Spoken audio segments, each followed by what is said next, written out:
আসসালামু আলাইকুম। আমি ভালো আছি, আশা করি আপনারাও ভালো আছেন। আজকে একটু ব্লগটা অন্যরকম হয়েছে, কেননা আজকে মেহমান আছে, কুটুম আছে বলে ভিডিও শ্যুট করতে পারিনি। তাদেরকে নিয়ে ব্যস্ত ছিলাম। ব্লগটা করছি কেউ জানে না, ওই কারণে আর ভিডিও সবার সামনে শ্যুট করা হয়নি। তবে সবজি বাগানটায় এসে দেখি পুঁইশাক গাছগুলো সব নিচে পড়ে গেছে, কিছু কিছু তুলে দিলাম। উচ্ছে গাছগুলো তুলে দিলাম। ভেন্ডি গাছগুলো ভালোই ভেন্ডি ধরেছে। এগুলো বোড়া গাছ, বোড়া হয়েছে, বালতির ভিতরে লাগিয়েছিলাম।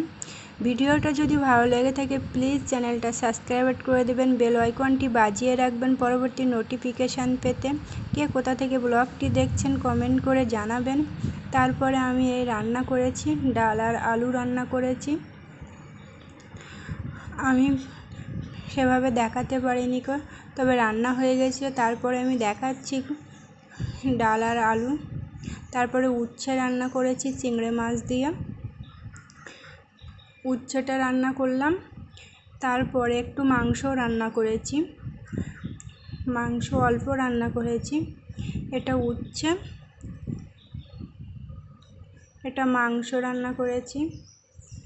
তেল একদম কষা কষা রেখেছি, ঝোল নেই এক বিন্দু, শুধু কষা তেলের ঝোল, এতেই হয়ে যাবে। আমাদের নিজেদের ভিতরে তো, ওই জন্য খুব একটা যে খায় তা না, কিন্তু বকরা ঈদের মাংস এটা, সেই জন্য অল্প ছিল, সেটা বার করে রান্না করলাম।